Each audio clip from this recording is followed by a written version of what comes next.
السلام عليكم ورحمة الله وبركاته. ازيكم يا شباب؟ معاكم عبد الرحمن ودي قناة فاهم تشيس. النهارده يا شباب عايز ابدا معاكم سلسلة جديدة وجميلة الصراحة، هي سلسلة ما تغلطش غلطاتي او اتعلم من اخطائي يعني.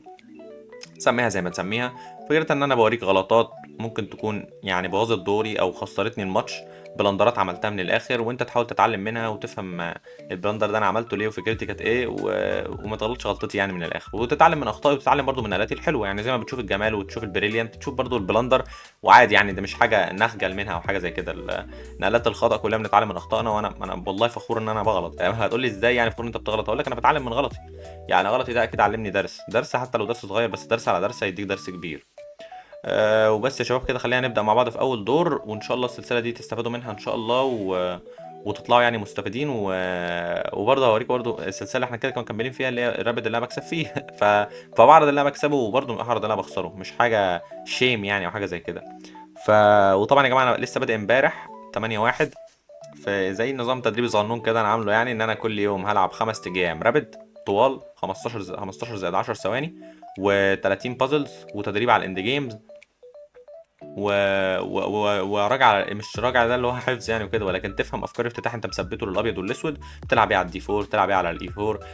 افكارك كيف الصقلي بتلعب بيه على الصقلي. انا اللي انا بفكر ابداه يعني ابدا افكر العبه اللي هو القلبن. مش عارف، حاسس ان القلبن قوي قوي يا جماعه. بعد السي 5 بلعب سي 3 وشايف انها تبقى قويه، يعني سي 5 سي 3، وبعدين لما يلعب حتى دي 6 بلعب له دي 4، بدا. وهيبقى عندي بقى افكار بقى اللي هي نايت على اف 3 نايت سي 3، واخش في الاشكال اللي انا عارفها، بيشوب دي 3 بيشوب اي 3 كوين دي 2 وابيت قصير حتى يعني. عندي افكار كويسه. ف فاتمنى يا جماعه تستفيدوا من السلسله ديت. فيلا بينا نبدا في اول ماتش مع بعض. يلا بينا يا شباب نبدا دلوقتي. انا بلعب بالقطع البيضاء، بلعب ضد الشخص ده من نيجيريا بيلعب بالقطع السوداء، ودلوقتي هنشوف الجيم ماشي ازاي. دلوقتي انا بدات الجيم باي 4. طبعا زي ما انت قلت لكم انا نفسي ابدا العب القلبن، وممكن في الفيديوهات الجايه تشوفوني وانا بلعب القلبن وتشوفوا نتيجته معايا ايه او طلعت ايه الافكار اللي بدات العبها عليه. تمام.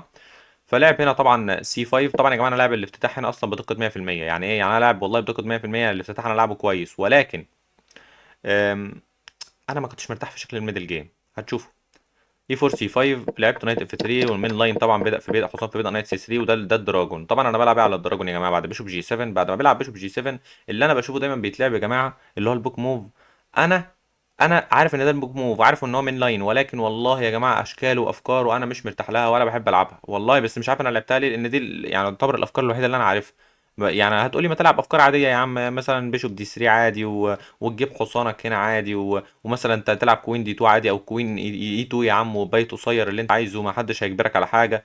ولكن اللي انا عارفه الافكار اللي انا عارفها اللي بتتلعب على الدراجون وطبعا كنت اشوف الدراجون هو اللي بيكسب فيها يعني لما كنت بتعلم الدراجون. فانا لما كنت بتعلم الدراجون كنت اشوف اللي بيتلعب على الدراجون، فعرفت اللي هو التشكيله دي بلعبها وبلعبها.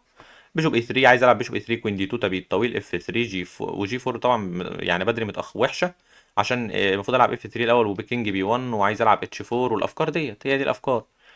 هنا لعب بيشوب جي 7، لعبت كوين دي 2 بيت قصير، لعبت اف 3 بيست موف بمنع نطة الحصان المزعجة على الفيل بتاعي. انا مش عايز ازعاج خالص على الفيل، انا عايز الفيل ده يبقى واقف مرتاح. لعب لي هنا نايت سي 6 بيعرض تكسير للحصان، ولكن انا قلت مش هكسر حصان في حصان لان هو بيبقى معاه افضليه بسيطه بعد ما بياكل ببدأ البي، بيطلع بالبيشوب بتاعه على البي، والحصان بتاعه ده بيبقى كويس. قصدي البيشوب بتاعه بيبقى كويس وبيدقه كويسه، بيبقى عنده فرصه دي 5 كمان، لان البدأ لما ياكل ببدأ البي هيبقى داعم هنا فكره دي 5 قريب. بقيت تبيت طويل بوك موف، اكل حصان في حصان، اكلت بالبيشوب بوك موف برضه، لعب لي كوين على الاي 5 داخل بيزود الضغط على البدأ ده، وبرضه هيخش يزود عليه الضغط ببيشوب اي 6. عنده شويه افكار ان هو ايه يلعب على البدأ ده. طبعا افكار ايه اللي انا ايه الفكره اللي انا عملت لها ميزد المره دي في الافتتاح؟ فكره كينج بي 1. كينج بي 1 يا جماعه فكره بوك موف ودايما بتتلعب في الافتتاح، ولكن انا نسيتها في الماتش، او ما حبيتش العبها، ما اعرفش ليه الصراحه. يعني قلت كينج بي 1 انا خايف، ما كنتش خايف من، مش عارف خايف من ايه الصراحه، ولكن كان المفروض ان انا العب فعلا كينج بي 1. كينج بي 1 بيست موف لخمس نقلات قدام. الانجن عمال يقول لي يا جدع بعد اذن حضرتك العب كينج بي 1، العب كينج بي 1 عشان تامن البدأ بتاعك، تامن الثلاث بادئ كده وتبقى واقف مرتاح. الانجن انا قلت له يا عم انا العب جي 4 ويلا بينا هجوم، جي 4 اتش 4 اتش 5 ويلا بينا، هي دي الافكار اللي انا شفتها. ولكن للاسف الفكره دي نقله مستيك، ضيعت مع مني الافضليه بسبب نقل البيشوب اي 6 بتاعته ويضغط على البدأ بتاعك. هتحمي البدأ ده ازاي؟ هنا الانجن بيقول لي يا عم الحاج العب بي 3، يا عم الحاج العب كينج بي 1، يا عم الحاج العب اي 3. الثلاث نقلات دول انا لعبت منهم نقله واحده، لعبت اي 3 بوك موف ونقله كويسه برضه. هو مين اللي معاه افضليه؟ انا معايا افضليه 2 من 10. روك اي سي 8 لعب لي بالروك الاي على السي 8، جاي نقله مستيك منه يضغط على الحصان. الانجن بيقول لي النقله دي منه مستيك ليه؟ عشان سمحت لك انجز العب كينج بي 1. كينج بي 1 بعد اذنك يا عبدو، كينج بي 1 خش امن الثلاث بيادق بتوعك، امن دنيتك، خلي كده ايه قطعك تكون كويسه، فاهمني؟ الكينج بتاعك على السي مش احسن حاجه، على البي بيبقى افضل، دلوقتي هيبقى واقف في وش الروك فطبيعي لازم تحرك الكينج من وش الروك. قلت له يا عم حاضر. لعبت له اتش 4. فكره اتش 4 انا عايز العب اتش 5، عايز العب جي 4، عايز العب الحاجات ديت. قرر ان هو يلعب لي ايه؟ اتش 5 بيست موف منه يمنعني من التقدم بتاع اتش 5، لان اتش 5 ديت نقله قويه. هتبقى عايز ايه اتش 5؟ قال لها لو كل بدأ في بدأ كلت بالبدأ كل باي حاجه يعني، هو كده كده هفتح على ملكه. فكره اتش 5 ان انا هعرف افتح على ملكه واستغل القصه ديت في الهجوم.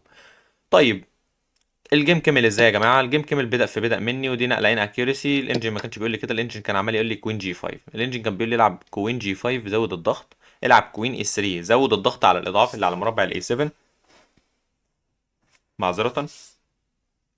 الانجن بيقول لي برضو كوين اي 3 كانت كويسه، زود الاضغاط على الضغط على الاضعاف اللي على بدأ الاي 7.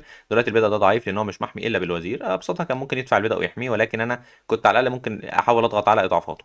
طيب الجيم كمل ب جي تكس اتش 5، ودي على انكيورسي مني، كان الانجن فعلا افكاره كانت افضل. اكل بالحصان، لعبت روك جي 1 ودي نقله مش كويسه مني يعني. انا قلت بس ان العمود ده شكله مفتوح، يلا بينا ننضم. مش عارف ليه انا قلت اجيب الروك في وش الملك، يعني كانت في افكار اللي هو ايه، روك جي 1 وعايز العب مثلا بيشوب اي 2 وادفع البيدق وابقى ضاغط على الحصان على حس الربط بعد ما كسر البيشوب ده، يعني كده كده هو هيكسر البيشوب دلوقتي، واحاول ان انا العب الافكار ديت. روك جي 1 اكل البيشوب، اكلت بالوزير، وهنا هو معاه تفوق نص. ليه يا جدعان؟ ليه التفوق ده جاله منين؟ بسبب كوين سي 5. طب ليه؟ طب هنا بقى هو لعب لي كوين سي 5 يا جدعان. طبعا انا قعدت افكر كده ايه، قلت مش ممكن العب كوين دي 3 وابقى عندي برضو افكار دفع، والعب بيشوب اي 2 بعد كوين دي 3 وادفع على الحصان، عايز اكل الحصان بسبب الربط اللي على الملك، البدأ هيبقى مربوط. والافكار دي جت في بالي بعد ما لعب لي كوين سي 5 يا جدعان. انا قعدت لسه احرك الوزير وارجع على الدي 3، قلت اوعى ايه ده الروك بتاعتي، والله العظيم كنت هنساها. خدتش بالي والله يا جماعه، سرحت كده، كنت عمال افكر الاول في الهجوم، شاغل دماغي بس بالهجوم بتاعي على الملك بتاعه، وما خدتش بالي من التهديد بتاعه. يعني هو دلوقتي اكيد يعني مش جاي يكسر وزيره وخلاص، هو جاي برضه لو انت فكرت تتحرك وزيرك انت بتخسر الروك وبتخسر الدور. كسرت وزير في وزير بيست موف، اكل بالروك. جيت هنا نايت دي 5، نقله من اكيرسي مني عشان هي بتبوظ بادي. يعني ايه نايت دي 5 مني يا جماعه؟ لو كل بالبيشوب انا باكل بالبيدا او بالروك ايا يكن، ولكن هو بياكل بعدها، والبيدا في الاخر بيبقى بيدا معزول هنا وبيدا معزول هنا، وده دول بيخسروا في الاند جيم. سهل يضغط على اضعاف منهم وياخد البيدا. بيشوب تكس فعلا بدا اكلت بالبيضه. هتقولي ما اكلتش بالروك ليه؟ هي لو كنت اكلت بالروك كان هياكل بالروك، اكل بالبيضه. ودلوقتي يعني البدأ بتاعي برضه هيبقى معزول، ده معزول وده معزول، وخلاص انا بخسر بسبب البيادق. يعني هو معاه تفوق واحد اصلا مش عشان بدأ زياده، ولكن عشان بدأ معزول. اللي دخل بالملك جيت روك جي 4، لعب لي النقله دي ضغط على البيدق. روك دي 2 فكرت ان انا احمي البيدق اللي على السي 2 بسبب ضغطه بسبب الروك.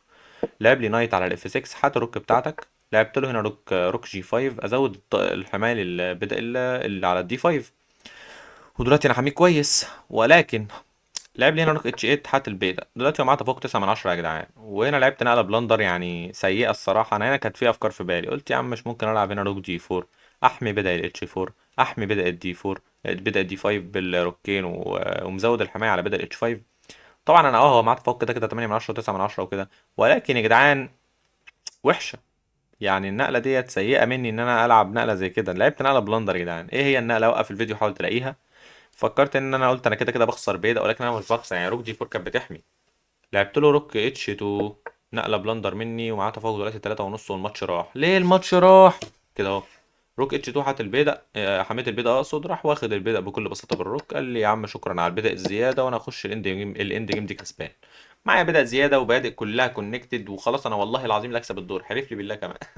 طبعا هو ما حلفش الحاجة، انا بهزر، بس اصل هو ايه، الدور باين انه مكسب ليه. بدأ زيادة، بدأ زيادة يفرق، بدأ زيادة يفرق من المستويات اللي فوق المتوسطة. دخلت بالملك، دخل بالملك، لعبت له سي 3. ما كنت انا طبعا دي مسكليك، اصلا كنت عايز العب سي 4. هي سي 4 كانت كويسه استنى كده.